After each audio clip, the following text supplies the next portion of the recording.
Welcome to Voice of the Inland Empire, your weekly adventure into the who, what, where, and why of our Southern California communities. And today we are joined by Laura Brock, who is the University Development Manager at Grand Canyon University. And you might be asking yourself, Grand Canyon, Arizona, why is that on Voice of the Inland Empire? Because they have a whole team of counselors based right here in the IE that can help you with a variety of online programs. And the two we're going to be talking about today are teaching and nursing, two categories that are incredibly underserved. So if you've been thinking it might be time for a change in what you do for a living, this is a show you will not want to miss. So don't go away. We will be right back. Hi, I'm Ron Stark, known as the voice of the Inland Empire.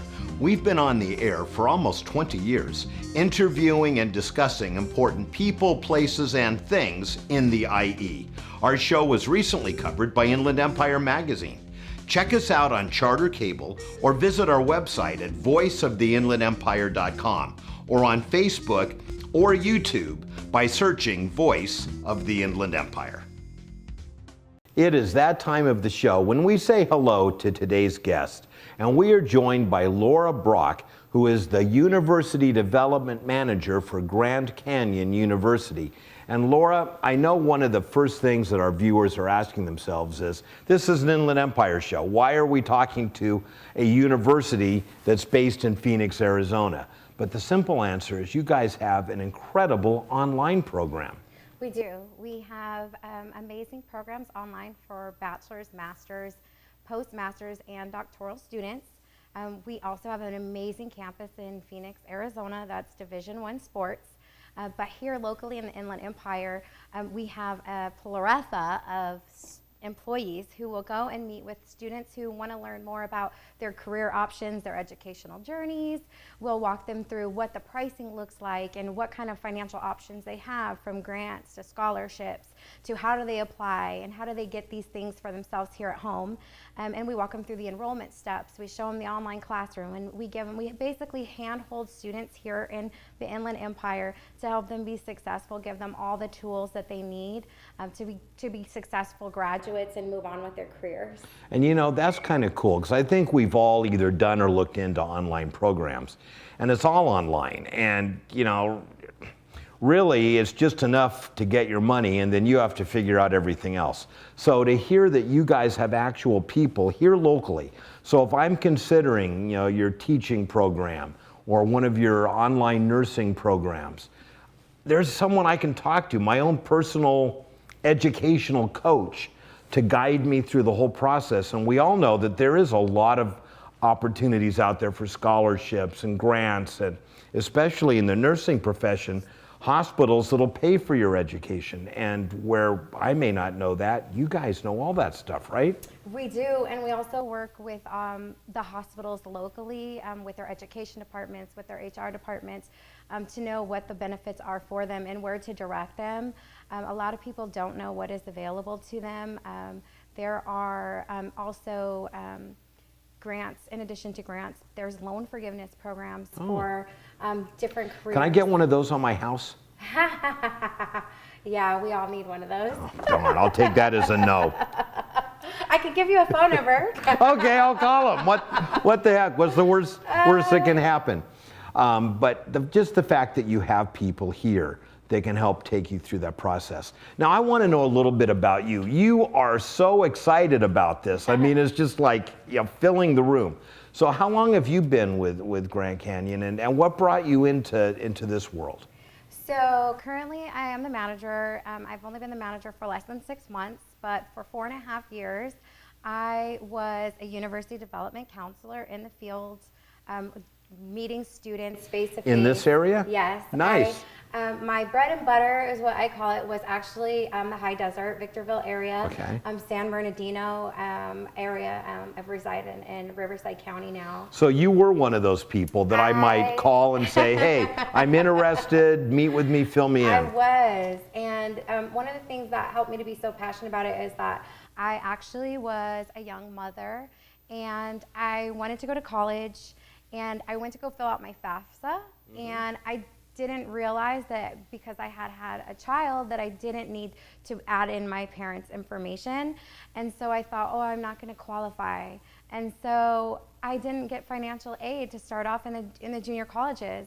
And as I got older, I realized, oh, if I'd only had somebody that told me that I didn't have to go out and work as much as I did at such a young age with a child to be able to pay for my books and things, that things would have been better. And then I found out about career options that, oh, if I'd only known about that when I was younger, my life would look totally different now. Of course, it all worked out. Right. But that's what fueled me into wanting to help people, like wanting to show them, like, you have options. What do you want to do? What's your dream? And finding out what they want to do in life and telling them, okay, well, this is your option with this degree, and this degree will lead you here, and this will open up these kinds of doors. So that's really what got me into the Boy, love that's of got to it. be so fulfilling It to take someone, maybe even like yourself, who's a single parent, and wants to build a better life for themselves and their kids, and be able to say, here's what we're going to do to make your life easier. You know, obviously working and going to school is a challenge, but it's a worthwhile one. But here's the things we're going to do to make it easier. Here's the things that we're going to do to help cover some of the financial costs of it, et cetera. A perfect example is I graduated from Cal State San Bernardino, very proud of that. But I would work all day, and then 3 to 4 nights a week, I would go to a satellite campus and go from 6 to 10 o'clock every single night. And it was very challenging. I would have finals and midterms all at the same time. I would go home at night and study. I'd study on the weekends.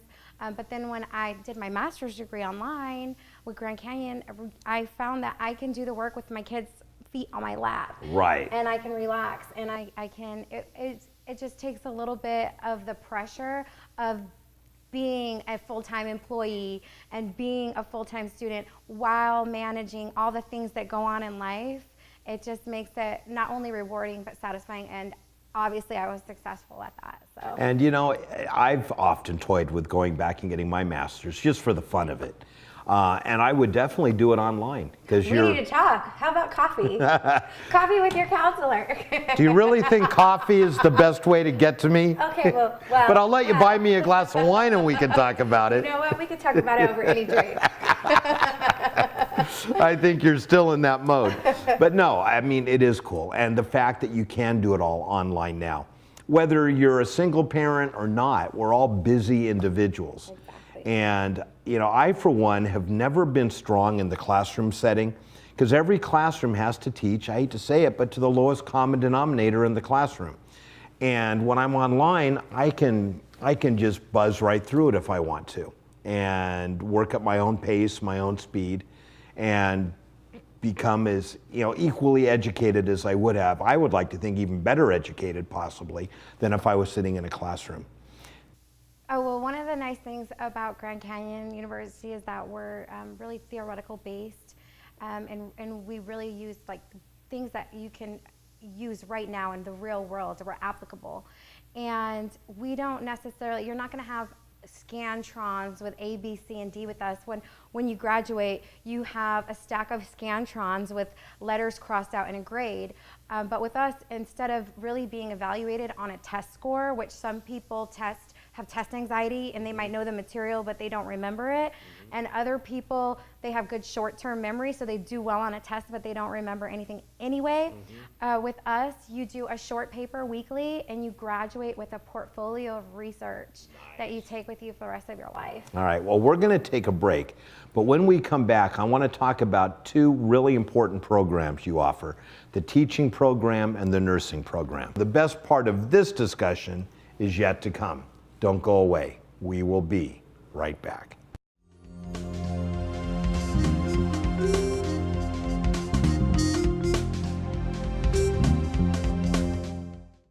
Today's guest is Laura Brock, who is the University Development Manager for Grand Canyon U. And Laura, in the last segment, we talked a little bit about you and a lot about the college overall. But there are two acute shortages happening across the country, employment shortages. One is in teaching and the other is in nursing, two professions that are very fulfilling and really extraordinarily important. One is the filling up of our youth's minds so that they can be productive, and the other is, I guess, keeping them around. So tell me a little bit about these programs, and they're both online programs, so they don't have to be driving to Phoenix every day for classes. Exactly. So part of the problem with the shortage in these two areas is that the baby boomers are retiring in droves. So it's estimated about 76 million baby boomers that are already retired or retiring soon, compared to only 44 million Generation Xers to actually fill the vacuum as they leave. So we're finding that... And it takes at least two of them to do the job that one of us does. So really, it's double that bad. It really is. I would think about all the experience, too, that's walking out the door. Oh, well, that was nice. Thank you. Our experience can never be really replaced, but, the Gen Xers and millennials can try. And I have a lot of experience, right? You too. Oh, thank you. But it is leaving... just in California alone, the budget for this year has $35 million that are designated just to try to attract new teachers here in the state. Really? There's that big of a shortage? It's horrible. Just this year alone in the United States, it's estimated about, the United States as a whole, about 300,000 teachers short. These are credentialed teachers. And teaching is an awesome profession on multiple levels. One, it's really fulfilling. I think that's obvious. But the days of most people believing that teachers got paid nothing or it's gone. I have friends that are teachers, and some of them do quite well and love it. And some started teaching and have moved into principals or vice principals or whatever. But it can really be an exceptional career path. Absolutely, and there is opportunity for a decent wage and salary for teachers. You do move up for every year that you've taught, which is a good reason to get started right away. But you move up on the pay scale. All the pay scales are based by district, but you do have teachers making amazing salary, and then they can retire off of that, their highest salary as well, their last 3 years. Yeah, that's right. Teaching. The benefits and the retirement is excellent in the teaching profession. It is, but it's important to think of the children that they are serving, because right now, last year in California, 1/3 of the credentials that were given out were emergency credentials. So these are temporary credentials. So that means that the people in the classrooms are not truly trained to be able to educate the children. And a lot of times these are going to be in areas that are lower socioeconomic status and people who are high needs areas already, such as special education. So we really want to have a developed workforce to be able to educate the children of the future. It's so important. So someone that's either unemployed or underemployed or just looking for a change, this could be a great direction to go in. Absolutely. And there are grants available, especially in the high needs areas, such as... Oh, that's right. I bet there are. Amazing grants. There's a Teach grant available for areas such as math and science and special ed. All the STEM areas. Exactly, as well as special ed, which is the highest high needs area. But in certain sciences, like right now in high school, it's very hard to find physics teachers. So anybody who has a passion for these things and maybe want to try a new career, or they feel like they want to have something more meaningful, there is a need for it. You can change people's lives. You can lead children into a career path and actually develop them just because of something you like. Yeah. Well, what a legacy, that you get to leave. Now, the other area that's equally hurting is nursing. Tell us about that. So there's a nursing shortage also because of the baby boomer population. Hey, don't be blaming us. We put in our dues. It's not our fault if you youngins can't keep up with us. But it's a little harder to generate nurses. We actually have a pre-licensure program in Phoenix where we help people to become an RN. Here in the Inland Empire, we help RNs get their bachelor's degree, which aligns with the Institute of Medicine's recommendation, Future of Nursing recommendation, that 80% of nurses have their bachelor's degree by 2020. Okay, so if I'm a current RN living, working in the Inland Empire, why would it, outside of the goal of having 80% of RNs having their bachelor degrees, why is that something I should seriously consider? So it's something a nurse should seriously consider because it's something that hospitals have to seriously consider. Because they found that research shows that there's better patient outcomes from a baccalaureate prepared nurse versus an associate degree prepared nurse. And that's because in that interim is where you're learning a lot of critical thinking skills. It's more than just being able to do the steps and knowing do the basic maths stuff. Of, yeah. Exactly. It's how to think on your feet, how to respond, how to also be compassionate and empathetic, how to work around different patients' religions, and all the different things that go around scores and how patients rate hospitals, because the way that hospitals are reimbursed now is actually a value-based purchasing model where you're not going to get your full reimbursement from Medicare if you have low scores. Oh, got it. So if I'm an RN and I'm forward thinking and I want to A, keep my job, and B, maybe even find a path to better income, then it really makes a world of sense. How long would it take through one of the online programs for an RN to get their bachelor's? So we have had RNs get their bachelor's degree in as little as a year. The average is about 15 months. But with our program, they take one class at a time. They're 5 weeks each. And they can take a break. They can take a 1 week or a 2 week break between every class. But think about it, a year and a half of effort, you've got your bachelor, now you're more secure in your job and could probably find a path to better income jobs along the way for a year and a half of time. And that year and a half, you're probably gonna be able to get some financial assistance as well. Right, a lot of hospitals do offer tuition reimbursement because of the need. Because of the increased patient outcomes and better care. So it's a push on them. They want that. They want their staff to be educated and doing better in the hospital setting. But then once you have a bachelor's degree at any level, you can decide where you want to specialize in your master's. It opens up a whole lot more. Exactly. So Laura, if someone wants more information on your online teaching program, your RN program online for getting a bachelor's, or just anything about Grand Canyon U, the physical campus in Arizona, how do they get a hold of you? So my phone number, my cell phone number where I could connect them with whichever rep is better. We call them counselors. They are counselors. Whichever counselor is best, closest to them, or meets their needs for what they're looking for, I would connect them directly with that person. My phone number is 951-315-4183.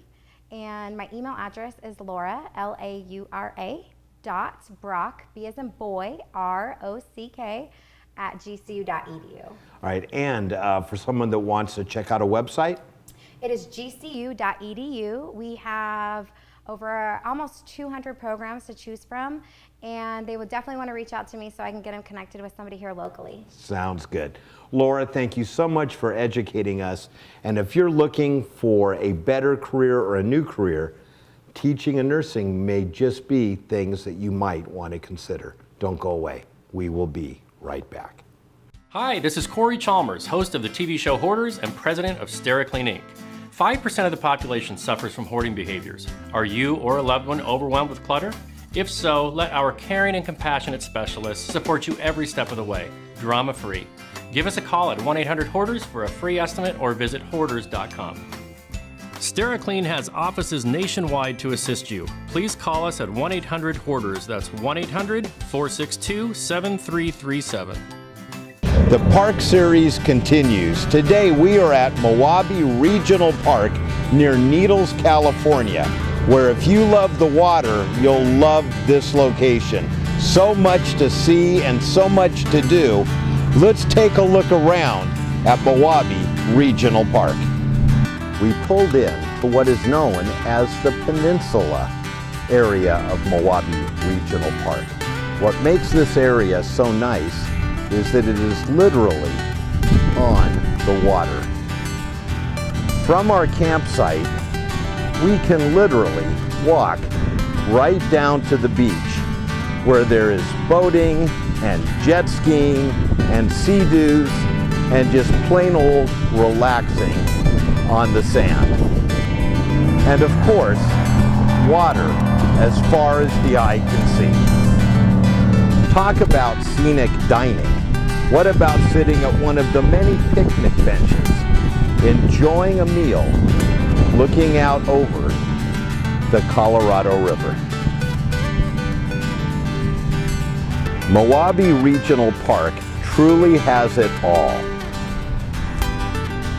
RV camping, tent camping, boating, swimming, everything for a wonderful summer day or weekend.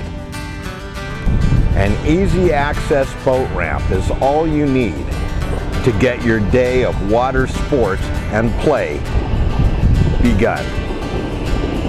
Plenty of restroom facilities and beautiful shelters for any size group or gathering, all adjacent to the river. A day at Milwaukee Regional Park would not be complete without a visit to Private Cove Resort, the California oasis on the Colorado River. Pirate Cove has so much to do and to see. An RV campground, a general store and boutique, a launch ramp, 24-hour gas stock, and a restaurant and bar. And I think that's where we're heading next. Spend some time at the Pirate Cove Beach, adjacent to the zip line and the restaurant and bar. Don't have your own water toys? You can rent them right here at Pirates Cove. Ready for a little high adventure? How about ziplining at Pirate Cove? Looking for something a little more permanent? How about renting a slip and keeping your boat right here at the Pirate Cove Marina? But be careful. There are marauding pirates that may just be looking to take your blunder. Arg! Take a cool, relaxing, fun tour on the tour boat, cruising down the river. Our search is over. We have found the restaurant and bar. Welcome to the Pirate Cove Beach Bar. It smells good. Let's go see what they have to eat and drink. I sure hope he's not my server. Nothing better than sitting by the river, enjoying a drink and some wonderful food on a beautiful summer day. Whether you're boating, swimming, or just laying out on the sand, what a wonderful, peaceful environment the river can be. Well, I am wrapping up what was a wonderfully fun day here at Milwaukee Regional Park and Pirate Cove. I'm getting ready to head back to the RV where I've got some wonderful crock pot pulled pork sliders waiting for me this evening.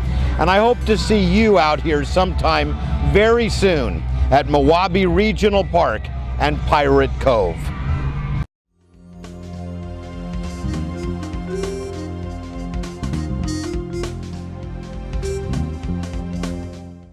We are joined by a very special guest. As many of my viewers know, I live in Old Town Upland. In fact, I'm moving my business, my ad agency here as well. I love this community.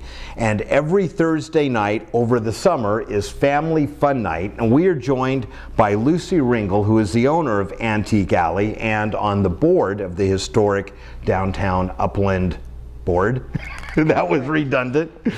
And Lucy, you know, every summer I look so forward to Family Fun Night, Thursday nights. Tell me a little bit about it, your involvement with it, and why people should come out. Well, we have done this now for several years. It was historically done in the late 80s. We picked it back up, I think, in 2011. And as you said, it's to develop the community, it's to give families a place to go. And this year, we have added a fun zone for children. Ooh, what's that? Now, is that just like bounce houses or more? No, it's more. So we have our bounce houses, we have our petting zoo, and then we have an area where there's just free play that we would have done when we were kids. Oh. We've got hopscotch, jump rope. Oh my, hula hoops. wait, do kids even know what that stuff is anymore? Some of them do, some of them don't, but they're having fun. They're having fun. It's freedom, it's free. They're enjoying themselves. And they're outside breathing fresh air, not laying on a sofa playing a video game. Exactly.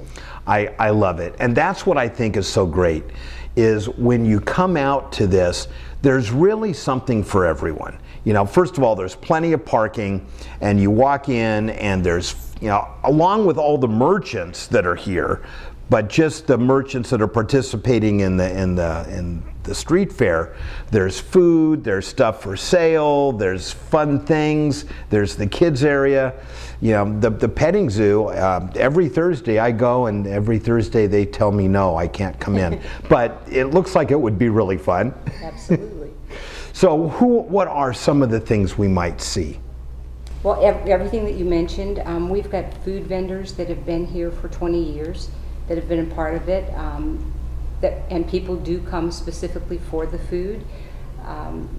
I've seen it rain and they'll come to pick up their food and leave. We've got really interesting crafters. We're really partial to having quality crafters, quality vendors, so that the public comes down there entertained. They're having a good night. And you have music most Thursdays. We have a band most Thursdays. And I see families bring out their lawn chairs and sit out in front of the gazebo, get some food, listen to the music. Exactly, exactly. So it is exactly a community event. It is for our families in Upland and around Upland, and it's to give them the flavor of the old town, which is what we are. And this is the kind of thing that, you know, my kids are grown and gone, but if they were still with me and younger, this is exactly, because I raised them as a single parent, so I never had a lot of money. But you could bring them out, maybe splurge on some snack items, and even if you just walked around looking at everything, you're together as a family, you're out on a beautiful summer evening, because at night it cools down, it's just perfect. And there's all the regular permanent stores, there's the vendors, just so much to see and do. It's just, I can't think of a better way to spend an evening with the family. I agree. It's working well for us, and we are hoping that people that have families, and even if you just want to come see families, it's fun just to sit inside. My children are grown.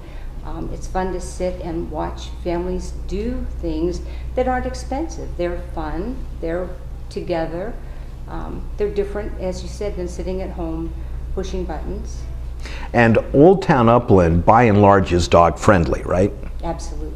So I know I walk my pooch into town all the time, and most of the restaurants that have patios are dog friendly.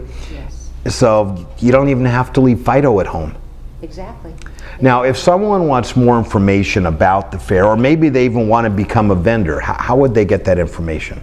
They can go on our email.